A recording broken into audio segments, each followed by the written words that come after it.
తాకట్లో ఉన్న మీ బంగారాన్ని విడిపించి ఆ రోజు ఆన్లైన్ రేటుకి కొంటాం. Sharma gold company.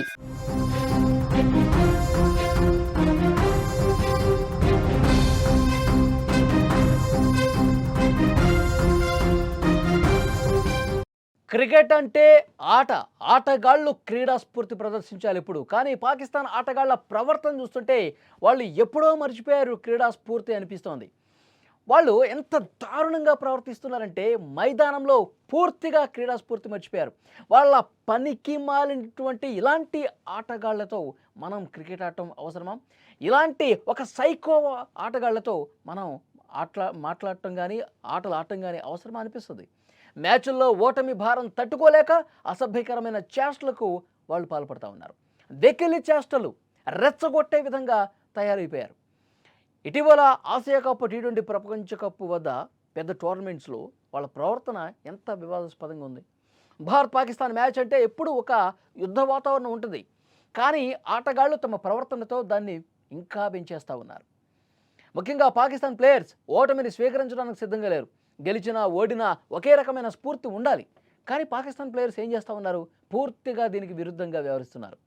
ఆసియా కప్లో జరిగిన మ్యాచ్లో ఓడిపోతానామన్న అక్కసుతో పాక్ బౌలర్లు భారత ఆటగాళ్లను స్లెడ్జింగ్ చేశారు. హరీష్ రవూఫ్ బౌండరీ లైన్ వద్ద ఫీల్డింగ్ చేస్తూ భారత్కు చెందిన 6 రఫేల్ జెట్ ఫ్లైట్స్ను కూల్చేశాం, యుద్ధంలో తమదే విజయం అని చెప్పి ఇట్లా చూపిస్తూ ఉన్నాడు. 6-0 అంటే మన యుద్ధ విమానాలు 6ని వాళ్ళు కూల్ చేశారంట. 0 మాకేమి నష్టం లేదు, మీరు మాత్రం 6 యుద్ధ విమానాలు కోల్పోయారు, మేము కూల్ చేశామని ఇట్లా సిగ్నల్ చూపిస్తూ ఉన్నాడు. అంతకుముందు విమానాన్ని కూల్ చేసినట్టు సైకిల్ కూడా చేశాడు. ఇట్లా అంటున్నాడు, మీ విమానాలు ఇట్లా కూలిపోయినాయి అంటున్నాడు. దీన్ని ఎట్లా అర్థం చేసుకోవాలి? మైదానంలో మీరు అసలు ఏం ఆడటానికి వచ్చారు, ఏం చేయడానికి వచ్చారు, అక్కడ ఏం చేయాలి, మీరు చేసేదేంటి అంటే వాళ్ళకి అర్థమైపోయింది, మనం భారత్తో మ్యాచ్ గెలవలేం, గెలిచే సత్తా మనకు లేదు. మరి వాళ్ళ కాన్ఫిడెన్స్ని మనం దెబ్బతీయాలి, వాళ్ళని ఏదో రకంగా ఇబ్బంది పెట్టాలి, వాళ్ళని డైవర్ట్ చేయాలి, వాళ్ళ కాన్సన్ట్రేషన్ మీద దెబ్బ కొట్టాలంటే ఇలాంటి పిచ్చి చేష్టలు, ఇలాంటి వెకిలి చేష్టలు, ఇలాంటి దుర్మార్గంగా డైవర్ట్ చేసే కార్యక్రమాలు మనం చేయాలి, రెచ్చగొట్టే కార్యక్రమాలు చేయాలి. దాంట్లో భాగంగా అట్లా చేస్తూ ఉన్నారు.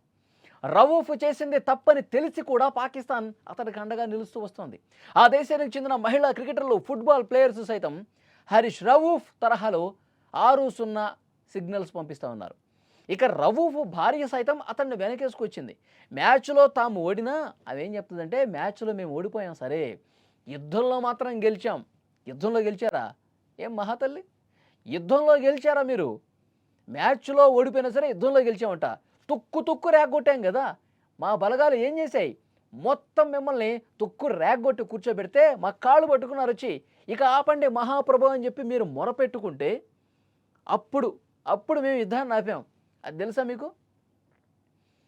పూర్తిగా పాకిస్తాన్ సైన్యం గజగజ వణికిపోయింది. మీ ఎయిర్ బేసులు పూర్తిగా, మీ కరాచీ ఆ నౌకాశ్రయం మొత్తం కూడా ధ్వంసం చేసేసాం కదా. తునాతునకలు, మీ యుద్ధ విమానాలు, మీ చైనా నుంచి మీరు తెచ్చుకున్నటువంటి యుద్ధ సామాగ్రి మొత్తం కొల్లగొట్టేశాం కదా. కాబట్టి ఇవన్నీ దృష్టిలో పెట్టుకొని మాట్లాడాలా. ప్రతి ఒక్కరూ కూడా పాకిస్తాన్లో ఉన్నవాళ్ళు, పాకిస్తాన్ క్రికెటర్సు, వాళ్ళ భార్యలు, వాళ్ళ పీసీబీ, వాళ్ళ క్రికెట్ బోర్డు, వాళ్ళ పాలకులు అందరూ కూడా పచ్చి మోసగాళ్ళలాగా తయారైపోయి భారత్ మీద విషం చిమ్ముతూ ఉన్నారు. మేము యుద్ధం గెలిచాం, మేము మీ యుద్ధ విమానాన్ని కూల్చేశాం అంటే ఆడలేక మధ్యలో ఓడేది అంటారు కదా, అది అట్లా ఉంది పాకిస్తాన్ పరిస్థితి. ఎలాగూ మ్యాచ్ మనం గెలవలేం కాబట్టి ఏదో ఒకటి గందరగోళం చేయాలి, ఏదో ఒకటి రచ్చ చేయాలి, ఇదే పనిగా పెట్టుకున్నారు. మ్యాచ్ జరిగే రోజే టీమిండియా పేసర్ హర్షదీప్ సింగ్ రవూఫ్కు దిమ్మదిరిగే స్థాయిలో కౌంటర్ ఇచ్చాడండి. ఒక సూపర్ కౌంటర్ ఇచ్చాడు. ఇన్నింగ్స్ బ్రేక్ సమయమో లేదా మ్యాచ్ తర్వాతో తెలియదు కానీ హరీష్ రవూఫ్ సైగల్కు కౌంటర్ ఇచ్చాడు. సైగల్ను మడిచి పెట్టుకో అన్నట్లుగా సంజ్ఞలు చేశాడు. నువ్వేదైతే ఇట్లా అంటున్నావు కదా, ఇవన్నీ కూడా మడిచి పెట్టుకో అని చాలా స్పష్టంగా అతను చెప్పినటువంటి పరిస్థితి ఉంది. చాలా అద్భుతమైనటువంటి కౌంటర్. ఒక్కసారి చూడండి, స్క్రీన్ మీద చూడండి. మడిచి పెట్టుకొని చేత్తో ఎట్లా అంటున్నాడు చూడండి. ఇది కరెక్ట్, చాలా కరెక్ట్గా చెప్పాడు కదా, చాలా బాగా చెప్పాడు. ఒక్కసారిగా పాకిస్తాన్ ఆటగాళ్ళు షాక్ అయిపోయారు. ఒరే మూసుకోరా పుల్కా, నువ్వు చెప్పిందంతా అబద్ధాలే, నీ సిగ్నల్స్ ఇస్తున్నావు కదా, తీసి మడిచి పట్టుకో అని చెప్పేసి చాలా స్పష్టంగా అద్దరిపోయే కౌంటర్ ఇచ్చాడు. సో దీనికి సోషల్ మీడియాలో బాగా క్రేజ్ వచ్చేసింది. హర్షదీప్ ఏదైతే కౌంటర్ ఇచ్చాడో దానికి విపరీతంగా మంచి కాంప్లిమెంట్స్ వస్తున్నాయి హర్షదీప్కి. ఈ హర్షదీప్ కౌంటర్ని ఎడిట్ చేసి కొందరు నెటిజన్లు తమ సోషల్ మీడియా ఖాతాల్లో కూడా పెట్టుకుంటున్నారు. సోషల్ మీడియాలో పోస్టులు కూడా చేస్తూ ఉన్నారు. సో కాబట్టి మనం గెలవలేం అన్న చోట ఈ విధంగా రెచ్చగొడితే మళ్ళీ విపరీతమైనటువంటి కౌంటర్లు మీకు వస్తాయని చెప్పి గుర్తుపెట్టుకోవాలి. ఇంకొక మహిళా క్రికెటర్ కూడా పాకిస్తాన్కి సంబంధించి ఆమె కూడా 6 అని చెప్పి సిగ్నల్ చూపించింది. నాకేమనిపిస్తుందంటే వీళ్ళందరినీ మైదానంలోకి వదిలేటప్పుడు మనం ఎలాగో మ్యాచ్ గెలవలేం కాబట్టి మీరు ఏదో ఒకటి చేయండి అని చెప్పి పాకిస్తాన్ క్రికెట్ బోర్డే ఈ ప్లేయర్స్ అందరికీ చెప్పి పంపించిందేమో అనిపిస్తుంది. అద్భుతమైనటువంటి బౌలర్స్ ఉన్నారు ఇండియాలో, అద్భుతమైన బ్యాట్స్మెన్స్ ఉన్నారు, కాబట్టి వాళ్ళు ఓడించడం మన వల్ల కాదు, మనకు సత్తా లేదు, కాబట్టి ఏదో ఒకటి చేయండి అయ్యా, మీరు ఏదో ఒకటి గిమ్మిక్కులు ప్లే చేయండి, వాళ్ళని తిట్టడమో లేకపోతే వాళ్ళ కాన్సన్ట్రేట్ డైవర్ట్ చేసే విధంగా ఇలాంటి పిచ్చి పిచ్చి చేష్టలన్నీ మీకు అలవాటే కదా, అవి చేయండి అని చెప్పి పంపించారేమో. అందుకే వాళ్ళు ఆట ఆడకుండా ఈ విధంగా ప్రవర్తించారు. దేశం కోసం ఆడేటప్పుడు ఎలా ఆడాలి, మన దేశం గెలవటం కోసం ఎంత కష్టపడాలి, అవి పక్కన పెట్టేశారు, వీటిని పట్టుకున్నారు. కాబట్టి వెంటనే కౌంటర్ల మీద కౌంటర్లు వస్తున్నాయి. ప్రపంచం ముందు పాకిస్తాన్ ఆటగాళ్ళు మరొకసారి దోషులుగా తేలిన పరిస్థితుంది. చేత్కరించుకుంటున్నారు. మీరు అసలు క్రికెట్ ఆట మానేసేటరు బాబు అంటున్నారు.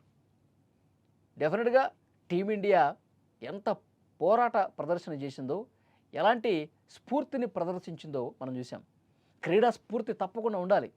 భారత్ పాకిస్తాన్ మధ్య ప్రస్తుతం ఒక ఎలాంటి భీతావాహ వాతావరణం ఉంది.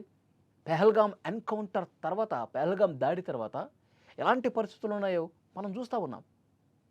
కాబట్టి డెఫినెట్గా అవన్నీ కూడా గుర్తుపెట్టుకోవాలి.